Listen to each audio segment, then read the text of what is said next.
अभी हम साथ हैं मुंशीलाल शर्मा जी और महेंद्र सिंह शर्मा जी के साथ। और इनके बारे में छोटा सा इंट्रोडक्शन है कि 1961 से असरोई गांव का टूर्नामेंट चल रहा है। उस टूर्नामेंट को 1965 के बाद से आयोजन कराने में इनका एक अहम रोल रहा है। और ये उससे पहले कबड्डी भी काफ़ी अच्छी खेलते रहे हैं। तो हमारे साथ चर्चा में आपका बहुत बहुत स्वागत है। तो ताऊ जी, ये 1961 के आसपास कैसा था माहौल कबड्डी का? आप खेलते थे जब? कबड्डी का माहौल 1961 से पहले बिल्कुल ग्रामीण था, जिसमें सिंपली फाला होता था और पीछे टच लाइन बना ली जाती थी और वो ओपन होता था। कोई आदमी कहीं भी नंबर लेके भाग जाता था और वो खेतों में भागता फिरता था। ये था गाँवों का जो वातावरण था। जब आप खेलते थे 1961 के आसपास, उस टाइम कैसे टूर्नामेंट होते थे और आपने कैसे खेला, कहाँ तक खेला? उस टाइम टूर्नामेंट जो है सर्किल का शुरू हुआ, और सर्किल का तो हमारे क्षेत्र में पहले असरोई में हुआ सबसे पहला टूर्नामेंट, इसके बाद में कोटा में हुआ, इसके बाद में जवार हुआ था। फिर धीरे धीरे धीरे धीरे इसने लाइन पकड़ी, लोग सर्किल के टूर्नामेंट को जानने लगे और खेलने लगे। आपने कहाँ खेला ताऊ जी, और ये कहाँ से स्टार्ट करा हम आपने खेलना? कोटा में खेले थे, जवार में खेले थे, असरोई में खेले थे। फिर टूर्नामेंट गाँवों में लगभग सन 65 के बाद आगे चला जाऊँ।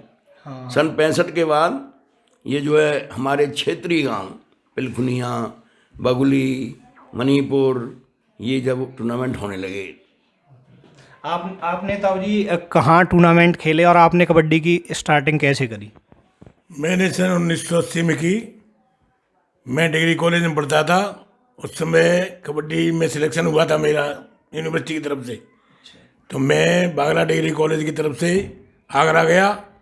आगरा से सिलेक्शन हुआ तो मैं फिरोजाबाद गया, और फिरोजाबाद से सिलेक्शन हुआ तो मैं कलकत्ता गया। अच्छा। कलकत्ता तक मैंने कबड्डी का टूर्नामेंट किया है, और मैं कैप्टन रहा बागला डिग्री कॉलेज में 3 साल लगातार। मैंने वहीं से एमए किया, और गांव में मैं कबड्डी खेलता रहा।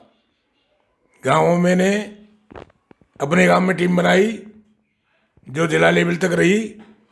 उसके बाद हमारी अलग टीमें बनी, क्षेत्रीय टीमें बहुत सी बनी।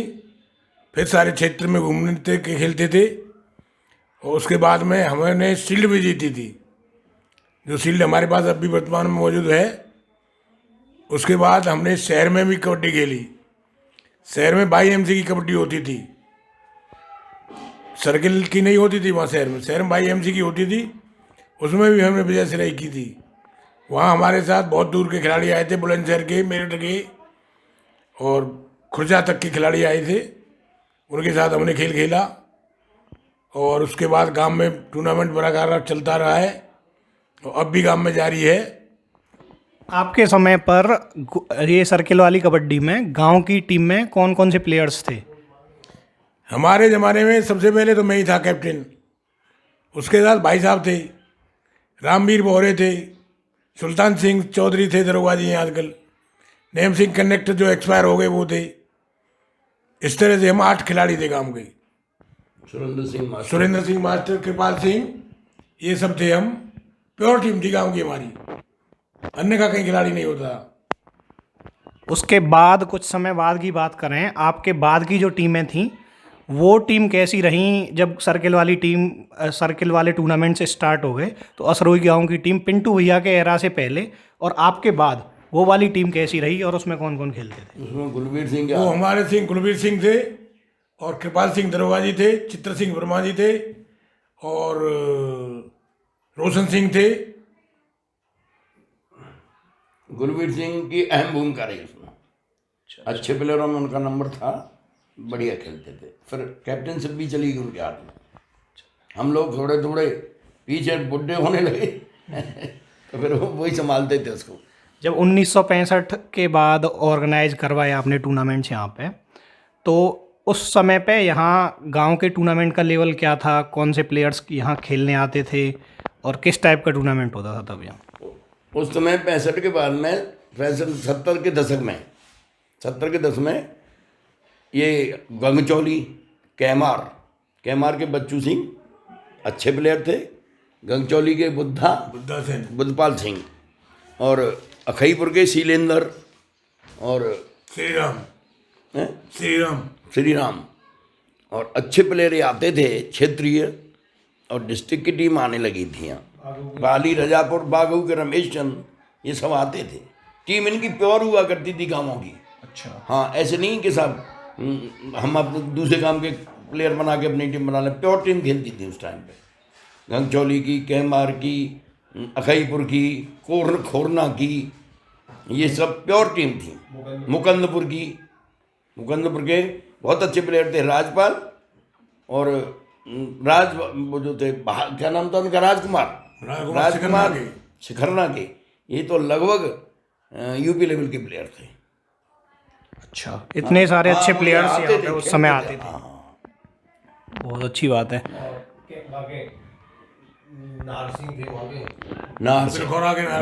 नार सिंह अच्छे प्लेयरों में इनकी गिनती थी।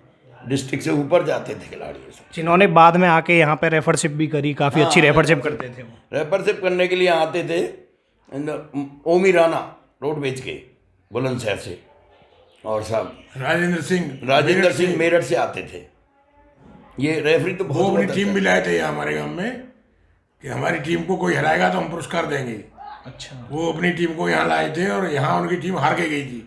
वो किसने हराई थी? वो डिस्ट्रिक्ट अलीगढ़ ने हराई थी। बुलंदशहर की टीम थी उनकी।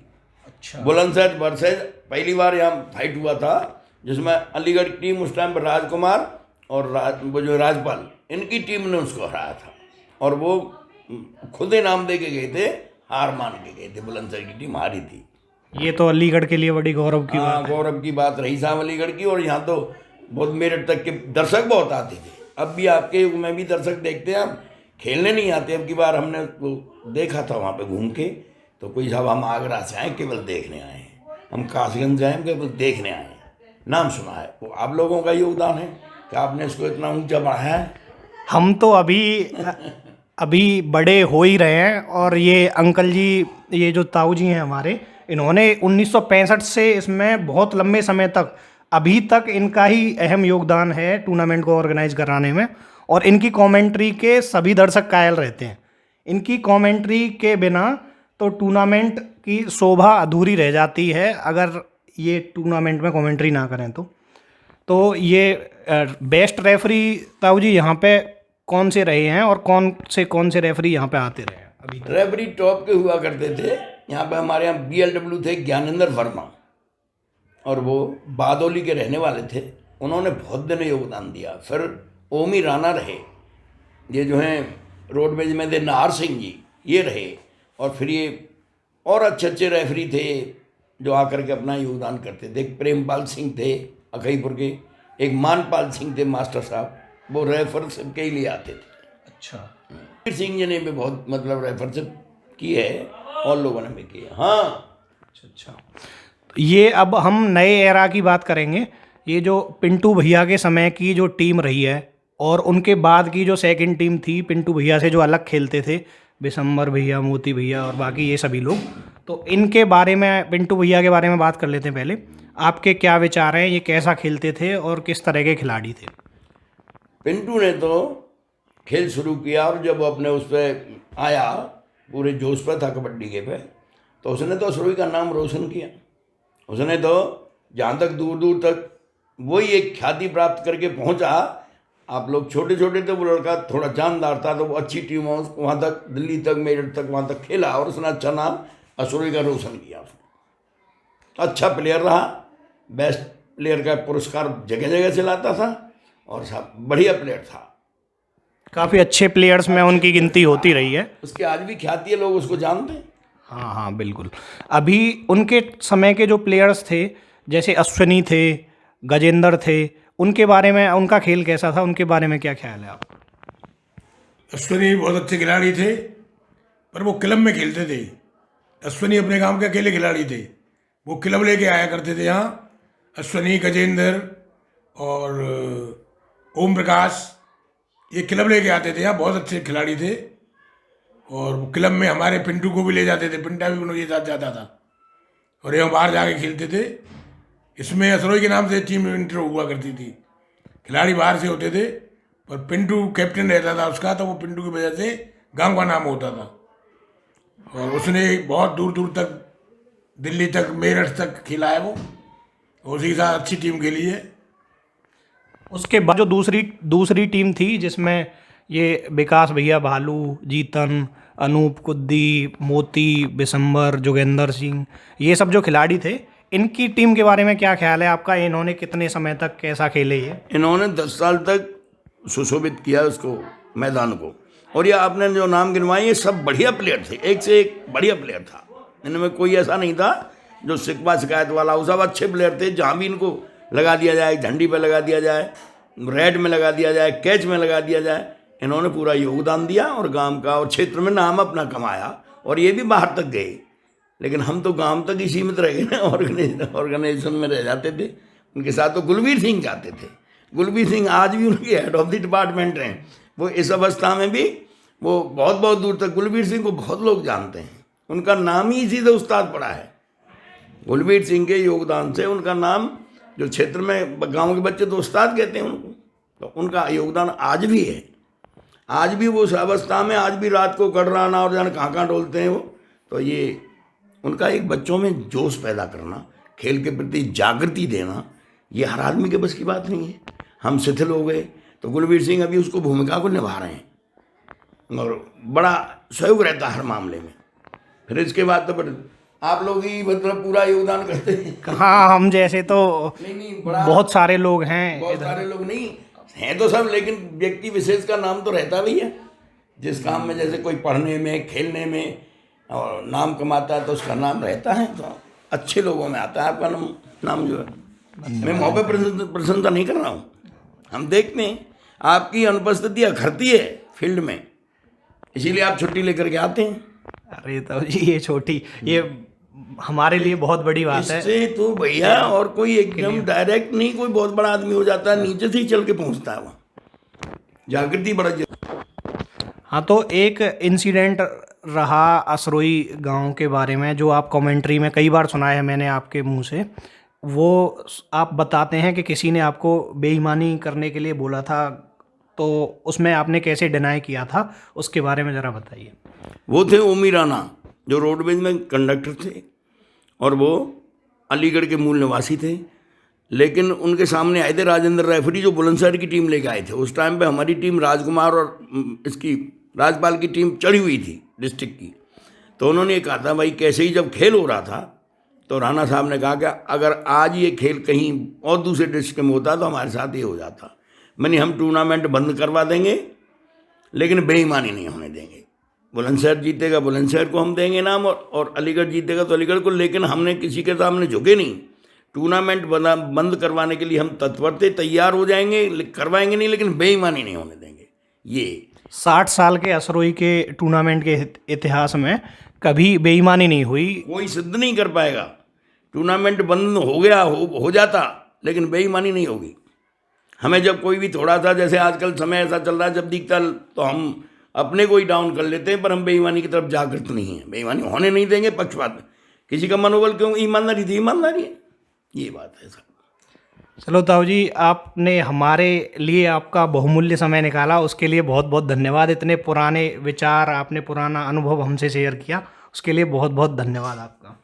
हम भी आप परमात्मा से प्रार्थना करते हैं, परमात्मा से कामना करते हैं कि जीवन में आप भविष्य में उज्ज्वल रहें और इसको जब भी तक चल खेलों को चलाते रहें और आप अपना नाम रोशन करें। हमारी आपको शुभकामनाएं। बहुत बहुत धन्यवाद।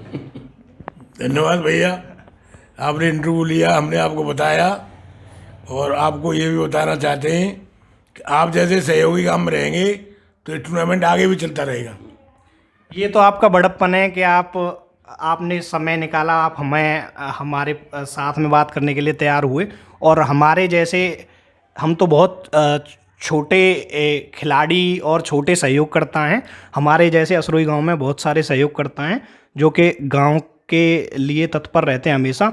गांव के चंदे के बारे में एक बार बात करेंगे हम कि कितनी ईजीनेस रहती है हर बार चंदा इकट्ठा करने में। चंदा जो गांव में होता है वो हर आदमी तत्पर है, जो इससे, वैसे तो सारा काम इसमें भाग लेता है, लेकिन चंदा देने में आसानी से अपने आप एक ही व्यक्ति को सब दे देते हैं, जिसमें बहुत लोग अब जैसे अपने और आप हैं, कई बार ये सबसे ज़्यादा इनाम देकर के भी, ज़्यादा पैसे दे करके भी अपना नाम रोशन नहीं करवाना चाहते, इनका बड़प्पन है। जैसे किसी ने आपके दे दिए, बहुत अमाउंट दे दिया, लेकिन ये नहीं चाहते कि मेरा नाम जो है मैं वो करूँ। तो ऐसे लोग तो सराहनीय रहेंगे, और असरोही जब तक रहेगी, हम रहें न रहें, लेकिन असरोही के आप जैसे लोग अच्छे विचार वाले जो हैं गांव का नाम रोशन करते रहेंगे। और चंदा में कभी कमी नहीं पड़ी, और लोगों ने बड़ा बढ़ चढ़ के योगदान। Thank you uncle.